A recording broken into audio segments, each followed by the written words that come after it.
All right, so it's gonna be an interesting one today. Tony's shoveling out the old Forgotten Monte Carlo. Coming back. Coming back. Thing's been sitting for about 2 years. American engineering. Whatever, dude. So moved a bunch of stuff out of the way. A bunch of plows and stuff. It's parked in the graveyard. All these broken down cars. Blew this thing up about 2 years ago.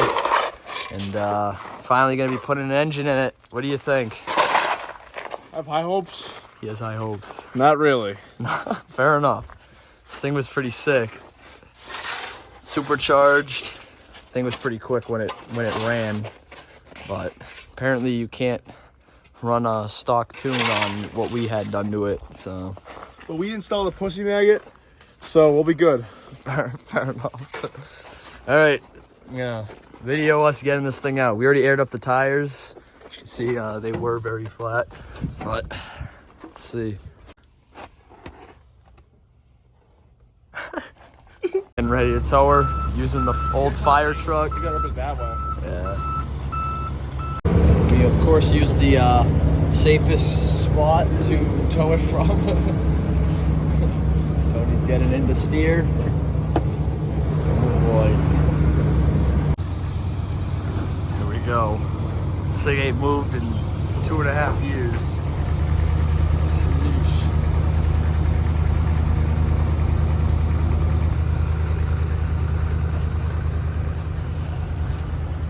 There she goes.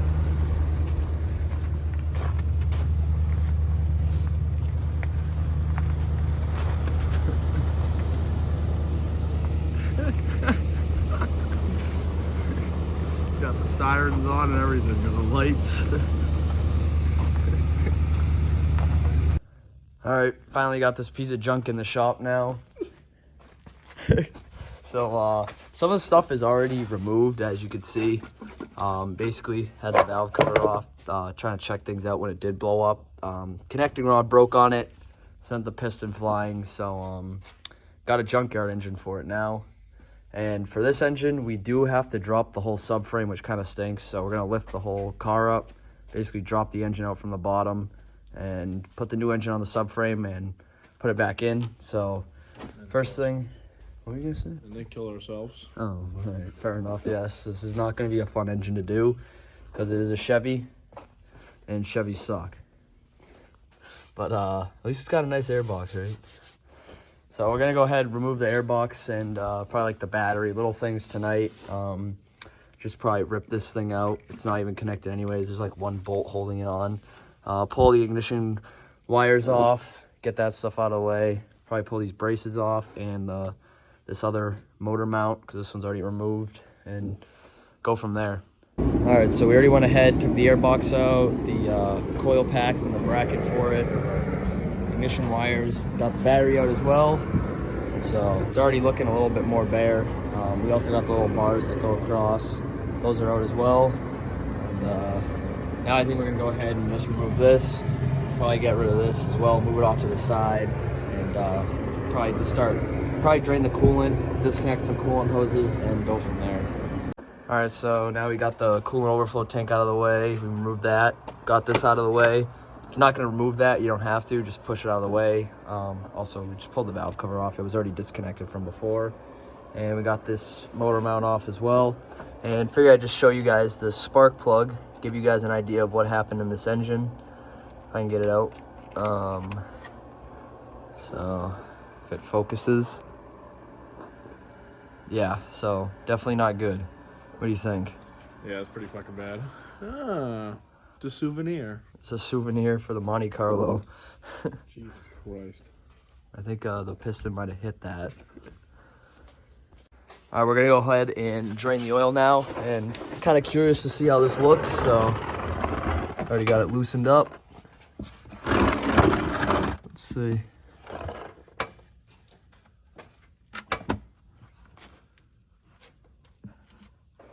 All right, so the oil didn't look awful. Obviously, it is blown up. It's hard to see on the plug, but it is definitely metallic-y. You can see it's like gray, silvery colored.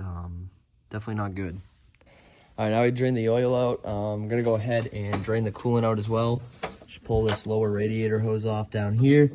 And then we can pull the other one up off the top as well. But we gotta pull this little splash guard thing. I think it's like a air duct to put air into the radiator. I have no clue, but we're gonna pull that off and then we can get to the lower radiator hose and drain the coolant. All right, got the coolant draining right now. You can see. Smells like shit. Smells like shit. All right, so we just went ahead and disconnected the fuel lines up here, and we also removed the alternator. So for the alternator, one bolt here, and then it's got one bolt here, and this one has a bracket on top. This thing right here, you do have to remove that, and there's a bolt back here for it, and then you just take this bolt off the top, pull the bracket off, pull this bolt out, take the alternator out, obviously undo the clips, and now we can go ahead and remove these heater core hoses as well. So I'm gonna go ahead and do that. All right, so we went ahead and disconnect the power steering pump. As you can see, we're not gonna pull it out since we're just gonna drop the subframe. We're gonna leave the lines connected and keep it connected to the rack and pinion because that's not coming out. And then we also went ahead and did the same to the AC compressor, just kind of moved it out of the way, disconnected it because we're not gonna be pulling all the lines off of that either. And we also went ahead and got this connector disconnected for the ABS, I believe that's what it's for. Also got the shift linkage disconnected down there. The line is here now, and as well as the throttle cables, which should be right there, but got them over here now. And now what we're gonna go ahead and do is remove the tie rods and the struts. All right, so got the tie rods, got the car jacked up, got the tie rods out, and we also disconnected the bolts holding the struts in. Just figured it'd be easier to disconnect them right here than up there, and when you put it back in.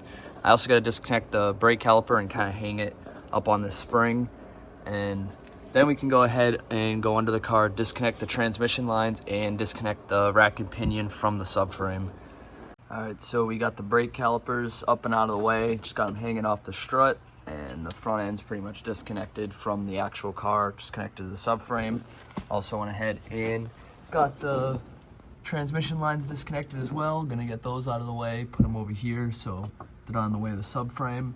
And now I'm gonna go ahead and disconnect, I think there's 4 bolts holding the rack and pinion to the subframe. I'm gonna take those off as well, show you guys where they are. All right, so we're under the car, and as you can see, there's 1 bolt right there for the rack and pinion and 1 right there.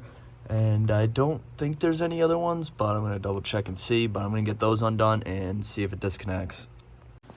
All right, so we got those 2 rack and pinion bolts out. I didn't see any more, and it seems to move freely, so when I do remove the subframe, if it gets stuck, I'll have to re-look, but I'm pretty sure it's just these 2 bolts holding into the subframe.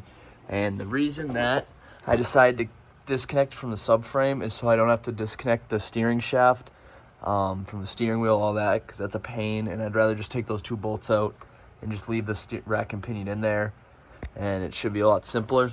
But as you can see right now, got this thing lifted up on the crane because we actually are gonna have to go ahead, drop it back down, disconnect the 4 subframe mounting bolts. As you can see, these things, there's 2 in the front, 2 in the back, and then basically put like a jack. I think I'm gonna put the 2 creepers under there, loosen those bolts up, and then slowly lift the car up with the crane and basically pull the engine or roll it out with the creepers out from the bottom. So I'm gonna just double check everything. It's probably gonna have a few things I'm gonna have to disconnect that I'll notice as I'm pulling it out, but nothing too major. For the most part, everything is disconnected now. So I think I'm gonna go ahead, lower this thing down, and loosen those subframe bolts. All right, so we got all 4 subframe bolts disconnected, and we also got the car lowered on the ground. Got 2 creepers on the subframe right now, as you can see. Now we're gonna go ahead, lift the car up, and the engine should just stay in place. We can roll it out once the car gets high enough up.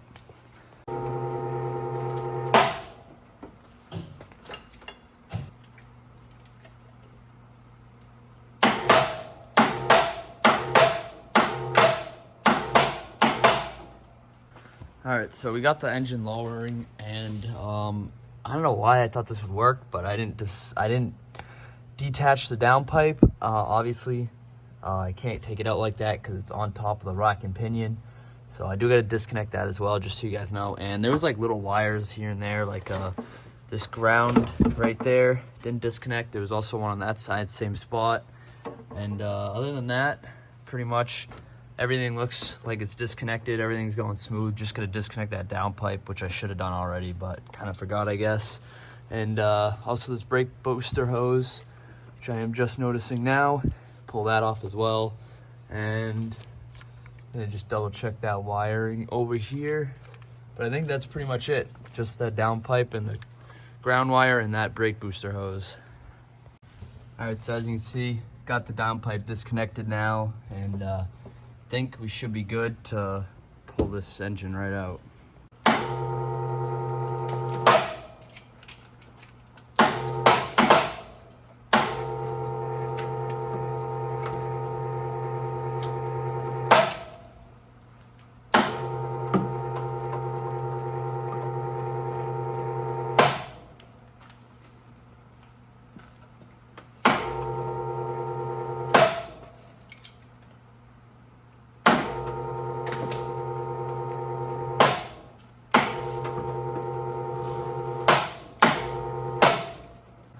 All right, so as you can see, got the thing out.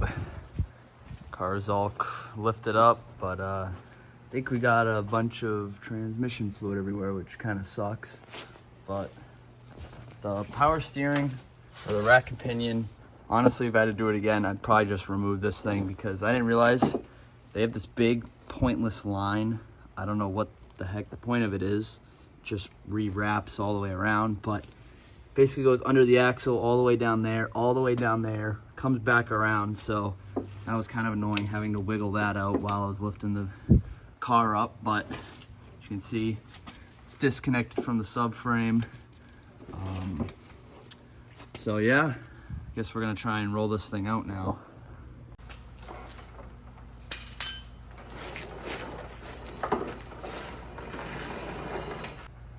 All right, so as you can see, got the engine out from under the car now. Also put a bunch of Speedy Dry down because it's probably about half a gallon of freaking ATF. So, oh well.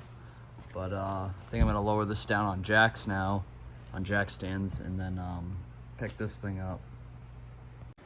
All right, so as you can see, got this thing up in the air now. The car is back on the ground. It's just on jack stands. I don't know if you can see, but that's probably gonna wrap it up for this one. I was just doing a video on pulling this thing out.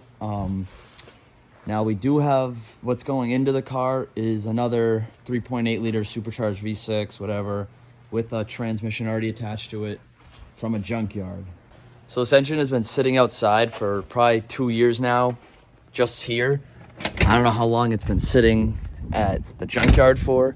So we don't know if this thing's gonna run or not. Obviously hoping it does.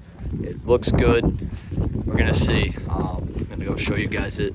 Just got snow last night, but see where it's been sitting. Have all the holes and stuff covered, but except for the throttle body, there was something on there. Looks like it flew off, but it's also got new headers, a bunch of other new parts we're putting on this thing. You can see the tranny's already attached to it. Hopefully that thing's not junk because these trannies suck. But fingers crossed that thing runs. Because if we end up putting it back in the car or whatever, things junk as well, that's gonna suck. But that's probably gonna wrap it up for this one. Got the engine out. Next video, we're gonna be basically swapping everything over. So taking the subframe off the engine, getting the junkyard engine, putting it on the subframe. New parts are gonna be put on that as well, and a few other things. So that'll be the next video. Hope you guys enjoyed this one.